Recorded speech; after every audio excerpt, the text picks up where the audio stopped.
Hi, how's it going? This one's cool. Look at this.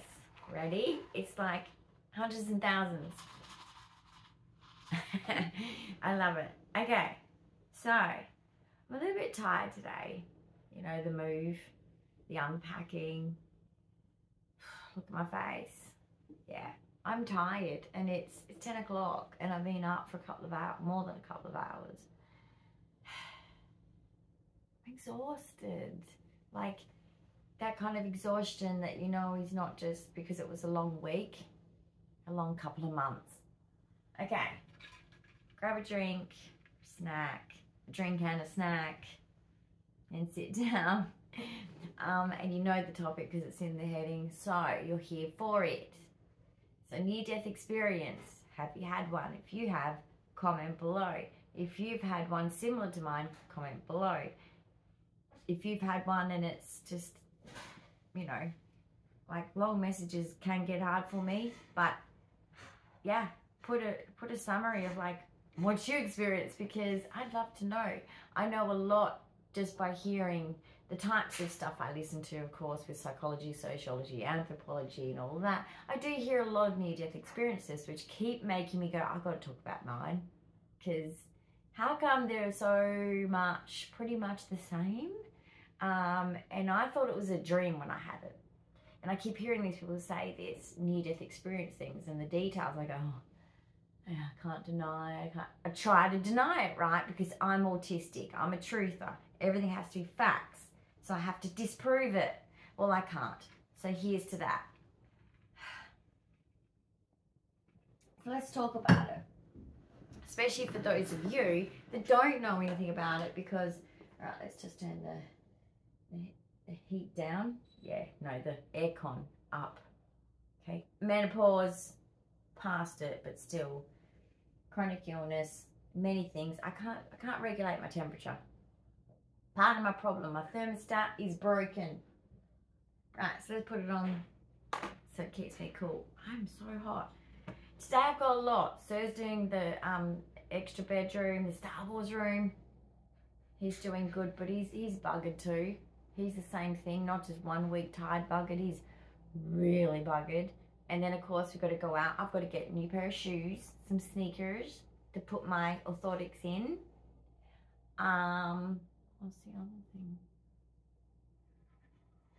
There's only 2 things on the list and I forget. Sneakers.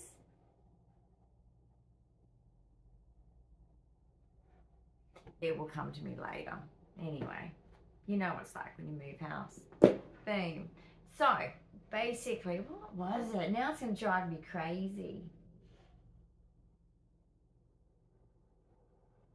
Anyway, it doesn't matter. Obviously, it's not that important. What happened was, many years ago for me, and it, you know, when I look back, it actually did change my brain. And I often wonder if that is what set off some of my neurology. Don't know. But at the same time, some of my neurology was doing this before it, just before it. So there was a lot of neurological things going on at the time. Let's just put it that way. All right? I'm not someone that can piece this together because I don't think anyone would know. It would be difficult to determine. But a lot of neurological things were just totally going broke, basically, going weird. So, like, I'd had my first seizure, which was ended, you know, in a car accident that haunted me for years because my children were in the car, and it was awful. And then I was just getting sicker and sicker and sicker, and really rapidly, right? It was really, really bad. And so anyway, my kids were quite young, and it was one night when I was just not feeling right, and then we're heading off to bed. So we're turning all these, you know, we're in a family home at that time, so it's like, you know, you turn all these different things on, off, you turn off, you know, like your TV, the lounging lamps, all of that. Wasn't automated then with Google Home or anything, so it's like And then I always leave a kitchen light on just in case the kids get up and they wanted a drink or something like that. You know, and we were going off to bed. So anyway, I'm the first one heading down because, you know, I guess it's a guy thing to make sure that at that time too, making sure the cat was, do you want to be in or out? That was in the days of when the cats were outside and inside. And it was like, do you want to be in or out, cat? Make up your mind. So he's locking everything up. So he was after me, but luckily not long. Because as I walked into the bedroom, heading to the bathroom, actually I wasn't originally heading to the bathroom, I was heading to my side of the bed. And I suddenly, as soon as I walked in the doorway of my bedroom, I felt really hot. Like I went from, it was winter, I went from cold to sweat. So I took off my dressing gown and I threw that just on the ground, which OCD me would not do that. I'd place it nicely on the bed before hanging. And I had a spot behind the door to hang it. But I would have put my OCD, I just know that. So I was really not feeling right, okay? And I don't tend to react to things because my interoception problems with autism, I'm very unaware in the moment of what's going on physically. I'm very aware of like my hyperfocus stuff, but not very aware of things like, you know, what's happening in my body. So basically I'm just thinking, oh, I just feel really hot, just take it off, right? That's all I was thinking. But when I look back, I know that I obviously felt something more than that and was probably a little bit out of it because I would not have put my dressing gown on the floor. This is like derobing. Sounds rude. I had pajamas on underneath. I took it off, right? And then I was like, oh, I'm going to throw up. So it's like, oh, what's going on? So I go to the toilet. I lift the toilet, both the toilet bits, and that was it. I don't remember anything.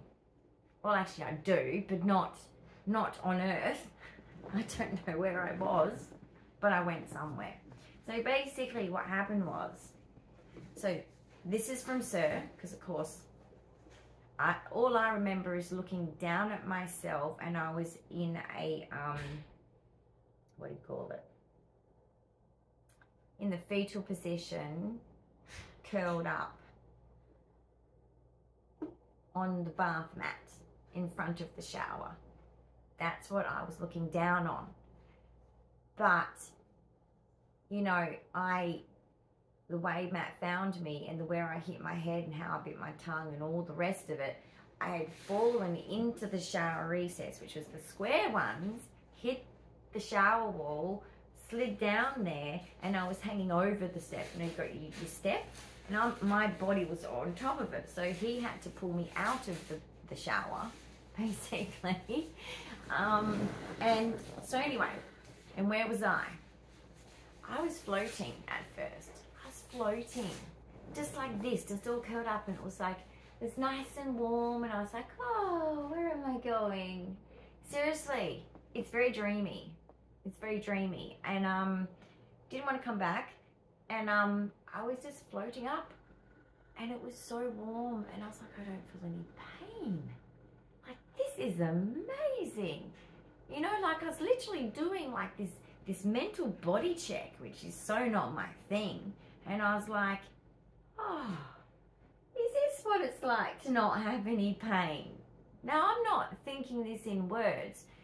My thinking was like telepathic, and so was when I get to the next bit, it was just all, there's no words to it. It was just all, that's what was going on. I was floating in warmth, and it was just, you know, when you lay in the sun, and I don't know, maybe you've been cold for a while and you're sick of being cold. If you're like me, you like to be warm. I think my mum used to call me, you know, a reptile, because it's like, I just like to be so warm. I just was floating, and it was that kind of thing, like when you go in the sun, you lay in the sun for the first time, or for the first season, and you get that real warmth just over you, and you go, oh, that's nice. It was that times 1,000. So it was like that, and pain. Not one pain in your body you will feel. And I didn't feel any pain. I was just floating. It's like, oh, this is cool. And then next minute, I'm standing there and there's these shadows and it's dark. And then a long way away, but it felt like it was close, but I knew it was a long way away, was this beautiful bright light. And I'm just like trying to go towards it. And all these people are like, no, no, no, all telepathically. And I'm like, and I knew these people. I knew some of these people on Earth, absolutely. Because I could, when I was looking at the shadows, their names were popping in my head, right? There was no proper talking. It was all telepathic, right? Weird, right? And but then there was others I didn't know, and I was like, that were further to the back or to the side, and I was like, oh, I know you, I know your family, but I didn't know you, or I didn't know you well, you know, like might have been my great-grandparents. So there was like so many people, right? And I'm like, geez, everyone, like back off. Like it was like they were happy to see me, but also not happy because, of course, I should be down on Earth. That's how it felt. It was like, you know, they're all whispering and they're all like, she this and she that, and, you know, no, she can't stay. And one of them like saying, no, bring her in, and no, it's too soon, and, you know, we can't do that. And I'm just thinking, what is going on?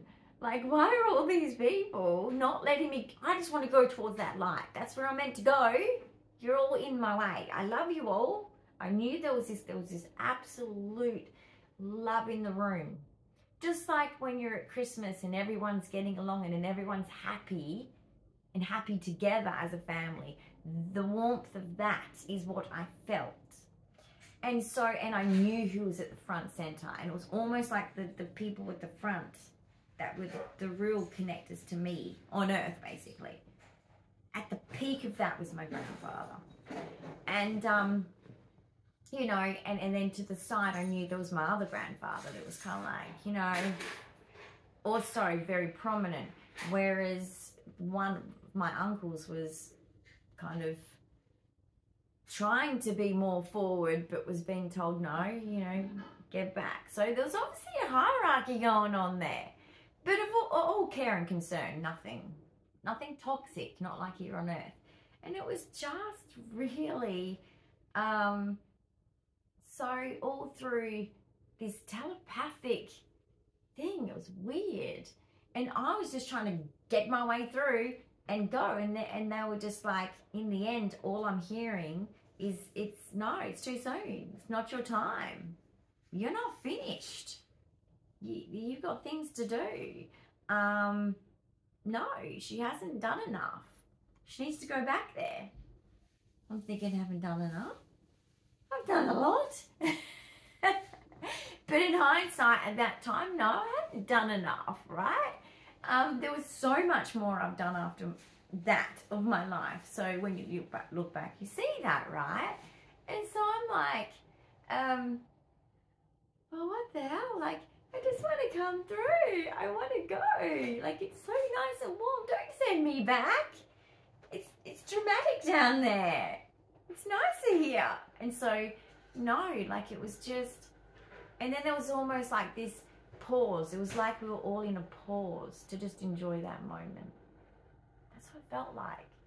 It felt like, because I was such a young person at the time, I was in my early 30s, compared to being, you know, these people all felt like all of my elders. Do you know what I mean? They were all grandparents, great-grandparents, and then some, you know. And then sort of a few that had obviously passed before too soon, you know. And, yeah, it was like we just kind of, they let me have that moment, and they wanted that moment. And it felt really special, but I was still in my head like, no, I'm not going back though. The stubborn me on Earth, you're still the same when you're in that situation. And then what confirmed it that it wasn't a dream, from not only hearing other near-death experiences, but, and Matt said I was out for 2 minutes. So, you know, that's not good. Not good at all. So basically, it was like,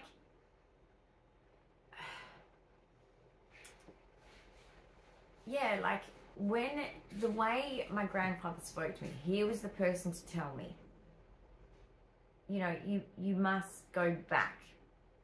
And it was because of the words that he said, being with the South African, even though he's from, you know, Scotland, and then he went to South Africa and all that, and it's complex. People, most people from South Africa come from England and Scotland and all the rest of it. So, but I'm just saying, like, he had this accent of South African that was so familiar to me as a little girl, because the majority of my memories of my family is when they had the strong accent. Now it's not strong. I mean, my nana, yeah, there's, you know, you can definitely hear that that's what she is. But my mum, I don't think so at all, really. I think my mum is really totally now very Aussie. And that's because of, depends on the age when you come across from somewhere, it can depend on that.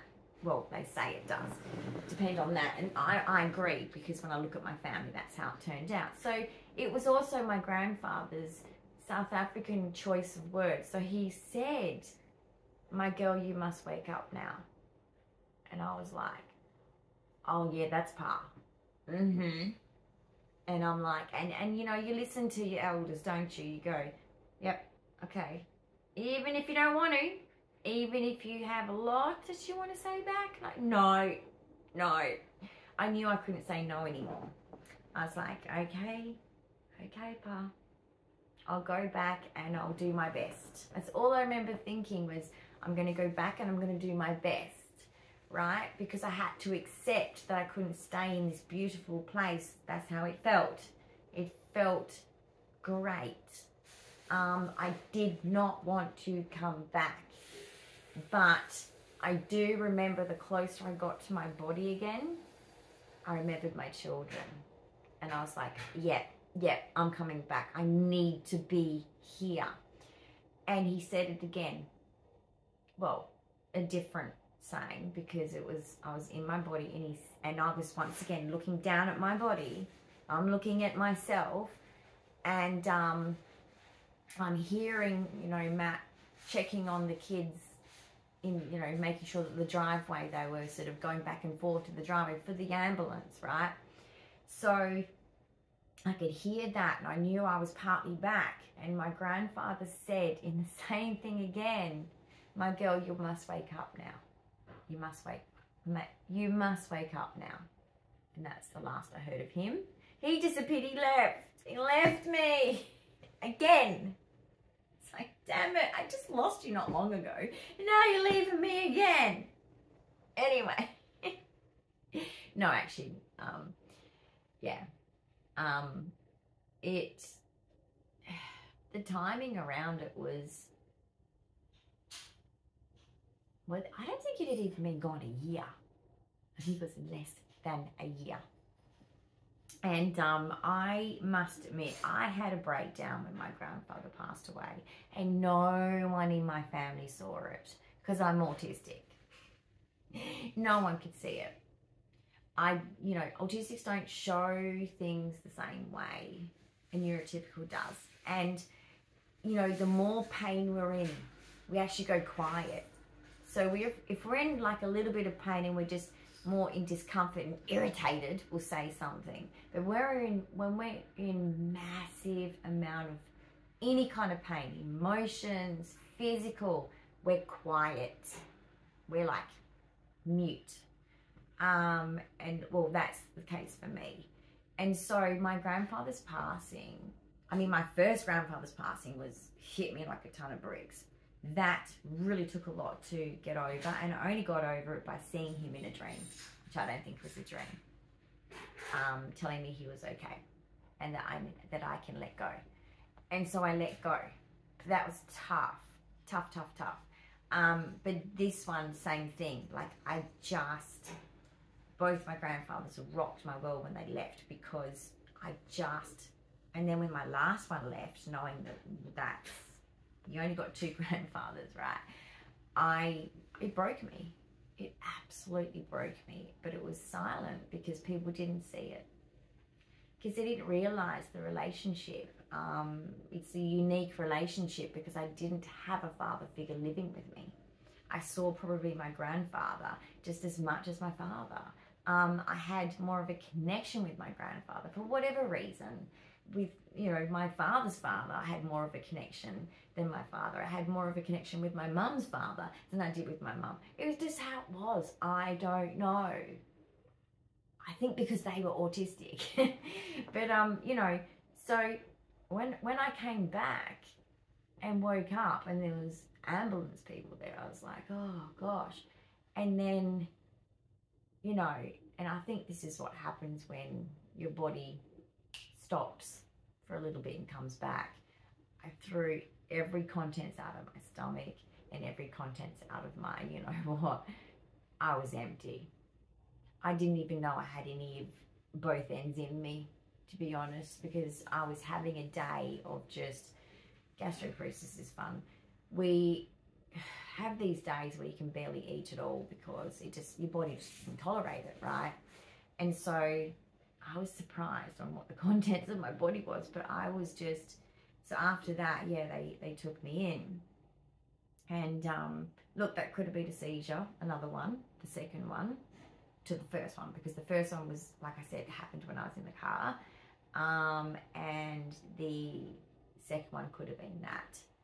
It could have been a heart event, because not long after that, I was diagnosed with a heart arrhythmia, and before all that, I was diagnosed with angina. So I was like, it could have been anything. We don't know, really. And I don't think science is that great, but I do know that I went somewhere. I don't know. Is it heaven? Is it another planet? I don't know. But it's just my experience was not a dream, because I keep hearing these near-death experiences and I'm like, why is there so much similarity here? Why? And then afterwards, I was never the same. And in the sense of, it's like I started to remove myself of worldly things. And I know that's a religious term, so I'm not trying to be religious here, but I did. I started to say to myself, you know what? I want more experience. I want more out of life. It's just not this lifestyle that the X generation was told to achieve, which was, you know, a nice house, a pool, a dog and a cat and a couple of kids and a nice car and, you know, all these lovely things. That's what we were, you know, raised to think by media and, you know, everything. It was work, buy, work, buy. It still is now, work, buy, and that's what entraps you in the whole system, as we all know now. As if you're old, you'll know this anyway. It's just, you realize it's a trap. So for you young ones, I'll save you a lot of time. The more things you want, the more hours you're gonna have to work. Your choice. But it's a waste of time. I think in retrospect, it's like, that wasn't worth it. So basically, I wasn't the same. I don't think I realized the significance of how much I changed from then on. And people started to think I was mental. And I'm like, no, just because I don't want what you want, just because I don't see the world superficially like you do, just because I now realize that family members are more important than money, but you guys all want to put money in the way. And I still can't work it out. I still look at my own family, other families, and I go, the common thing is bloody money, and, you know, whether you're earning enough or, you know, it's like, do we not realize that none of that matters? What matters is your experience. What you remember when you die is your relationship, not the money. Not whether they were a rich person or a poor person, not whether, you know, they shouldn't look at you and judge you whether you're a rich person or a poor person in your own family, but this is what's going on. You're called a loser if you're not like a high money earner in a family. And that's rubbish, right? Poor people out there are some of the happiest people. Now, at the moment, that's not the case, so don't get that wrong. At the moment, the government's just being an absolute total asshole and making people in absolute poverty. I'm talking I worked in welfare in the 90s and I've never seen poverty like this. Albanese, you should be ashamed of yourself. You disgust me. I'm sorry, but you absolutely disgust me. I mean, you're harming people overseas. You're killing innocent people. And now it's having ramifications in Australia. Duh, what'd you expect? Why don't you consult with a psychologist, for goodness sake? Because you're just causing that. Because you're inciting it. End of story. I mean, you say it all the time, government.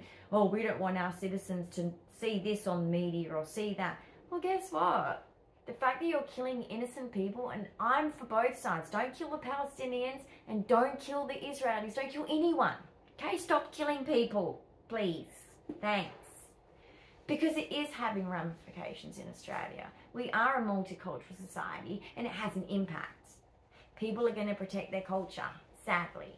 And at the end of the day, guys, just like Jordan Peterson says, let's be honest, we're just animals. We just have an evolved brain way more than any other animal. But we're not using the brain, not us. The bloody government. Can you turn this thing on and go, okay, and do the right fucking thing? Switch your brain on. Stop getting out the poo-poos and just killing everyone. Because it's going to come back to bite you here on our soil and you've already caused it. I'm sorry.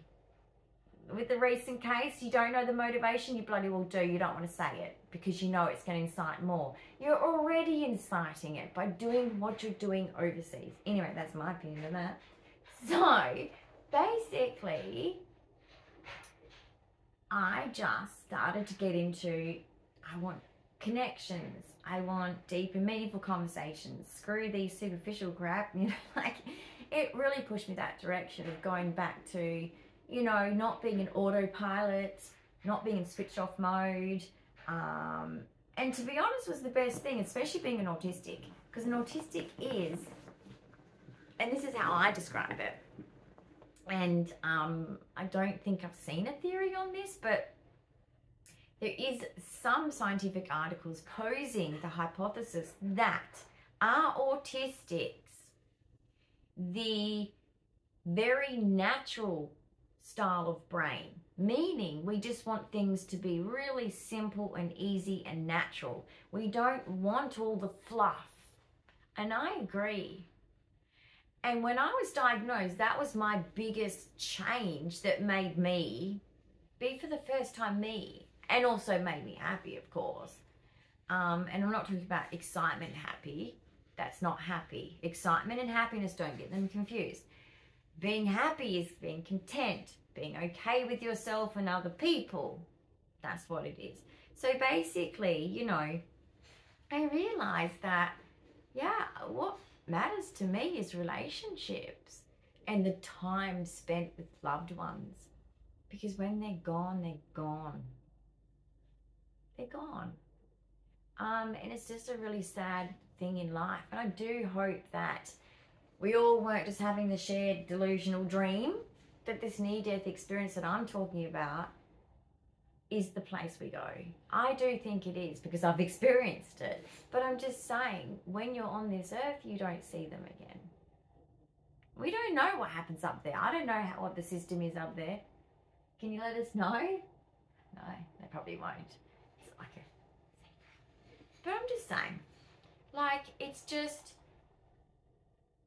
the thing that I turned to, I was shamed for, because we were in an economy at the time where everyone was like, money, money, and it hasn't really changed. It's actually just snowballed and got worse. I mean, in Perth, not Perth, Australia, you need $900,000 to own a house. No one's going to get that, you assholes. Thanks, government. Top job, running the country. Did a good job there. Okay, you've destroyed my children's future and my grandchildren's future, and I'm gonna, while I'm on this earth, if I can fix this, I'm going to try. Because, you guys in politics right now, you could own a house and raise your family on one income, and a shitty one at that. I'm mad.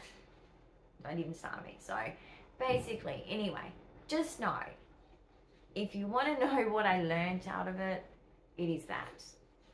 The thing that is most important that you should be drawn to if you're being an authentic human being.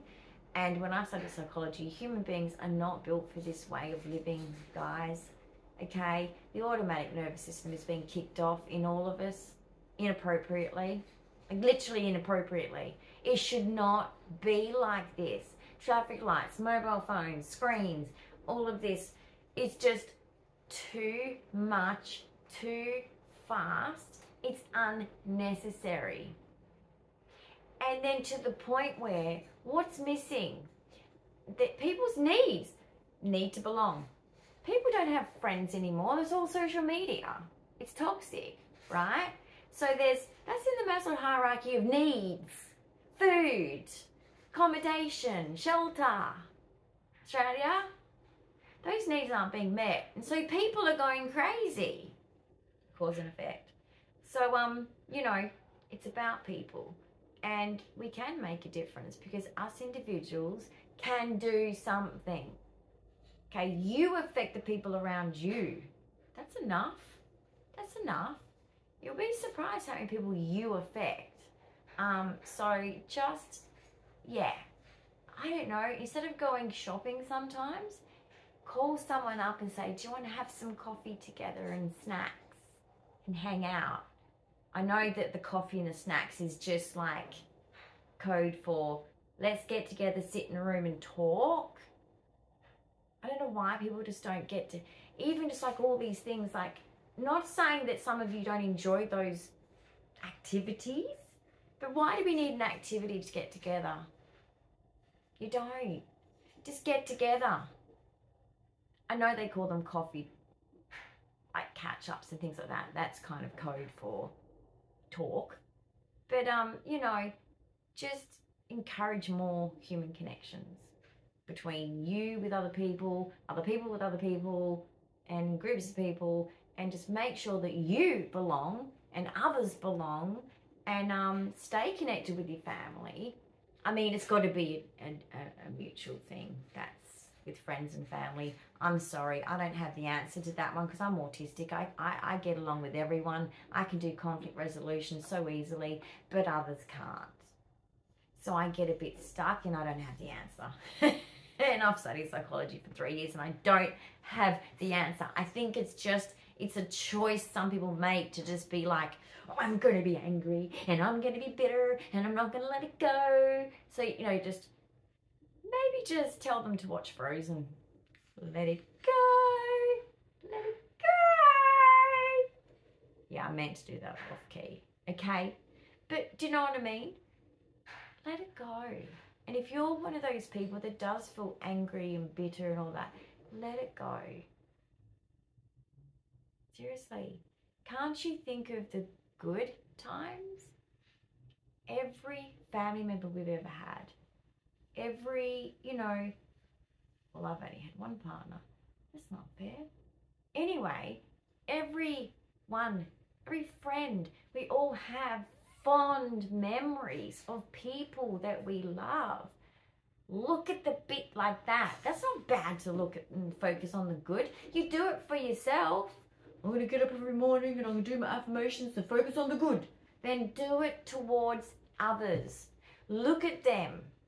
Okay? That's why I said I'm anti the Gypsy Rose? Why was I saying Gypsy Lee? Gypsy Rose Blanchard. She is full of shit. She's nothing but a murderer.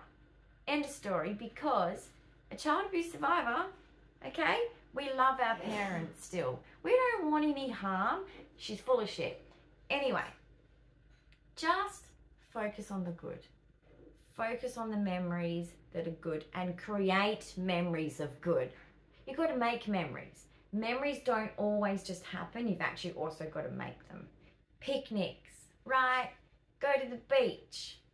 Invite a friend or a family member. I don't know, you might have siblings you get along with. Do things like that. I know someone said in my comments, go do that. Yeah, well, when you've got a disability, it is harder, but that is the plan. When I can stop moving house 7 times in the last 4 years, I'm hoping to find the time. I'm bloody sick of boxes, you can imagine. So I'll get onto that, don't worry. But just know, I have moved house ridiculous amount of times and I'm a little tired, okay? I have a thing called 22q and many fatiguing illnesses. My geneticist told me, she backed me up on that. She's a smart lady, she's a geneticist. She works with genetics. I've got a lot of fatiguing conditions. One of them ME/CFS. Shout out to you guys. It's hardcore, that. It's not a joke, guys. And even COVID, I have still not recovered. Not in my eyes. I'm not doing the same level of capacity. I'm hoping to still get there, but I've not reached the same level of capacity I had before COVID. So that was brutal. You know, so it's like, I'm looking forward to that, and that's my goal. It should be your goal. We must have those goals to actually have human connection. Now, it's a different kind of world right now. So a lot of people are just laying low, and to be honest, it's not a bad thing. To be honest, it is kind of like a civil war going on. Like I just said, the politicians are creating this by going and bombing other countries. Like I said before, stay out of other people's business is my opinion. And we're not staying out of other people's business. War needs to stop. And I can't wait for ex-generationers to get into Parliament, because this is a joke, okay? We don't need to bomb shit up to make a point. We don't need to bomb things up to have a conversation. Grow the fuck up. So, when we get our head in the game and stop all this, and if there's going to be extremists, and I know that there are, we need to stay away from them. Just like they tell you at school, you know, your parents used to say, stay away from the bully. They're an arsehole. Okay, they've got issues, and if they don't sort the issues out and stop bullying, just stay away from them. Good advice, right? Let's just stay away from them. We don't want to invite it, because look what's happening in Australia now. It's just not cool. So, we're a peaceful country. We want to stay that way. So, yeah, I know at the moment it's different, but in some ways, that's why it's more important to give it a go, to give people that connection. Connection is in Maslow's hierarchy of needs under belonging. Love and belonging. Everyone deserves to be loved and to belong. And that's what's lacking the most, actually. Yes, shelter's a big problem, yes. Food is a big problem, thanks Coles Woolies. Okay, but so is belonging. Like, is it allergy season or something? Why am I've had like last 2 days. So, you know, it's like belonging is really important. If you just look it up for me, if you're not a psychology person, Maslow's hierarchy of needs. Those things is something to always keep in your mind for yourself and for others. I mean, especially if you're a mum and you've got children, you got to make sure those things are going on, because, you know, your kids, it's very hard with kids. Some kids just tell you all and it's great, you can help them through it. Other kids stay quiet and you're like, oh, I know something's wrong, but they won't tell me. And I was probably that kid too, because I was autistic. And it's really hard, but just try to make sure that they are also not just fed and housed, but the love and belonging, that they feel loved. It's not to say that you're not loving them, it's to say love language is situation. Are they feeling it? Are they belonging? And not so much, well, they should belong in the family. And if that's failing, well, that's a big failing. And you need to fix that, because that causes death. I'm not kidding. Look at psychology. It's truth. But no, at school, are they belonging at school?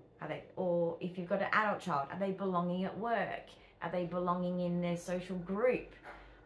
Just always keep an eye on your loved ones and also yourself. Don't forget about yourself. So anyway, that's just what came to me as being really,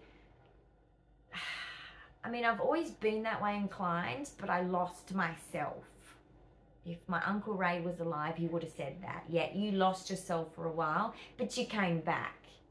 And that near-death experience, I think, is what did it. I started a non-profit for women not many years afterwards, because And I didn't want it for the money. I was in it for connections. It was actually called, I won't say the suburb name where I lived, it was something connect.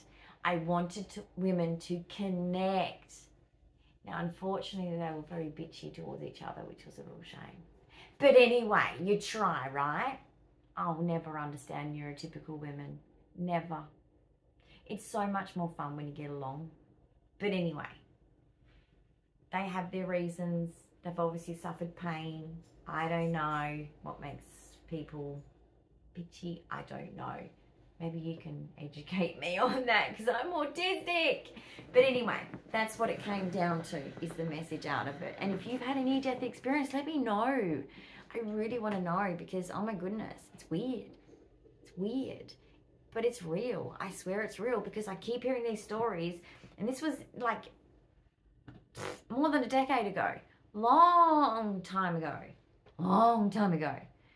And it's still very vivid, and it still just keeps, every time I hear the story of someone else's, I'm going, oh, stop, please, stop. That's the same as mine. But just, really?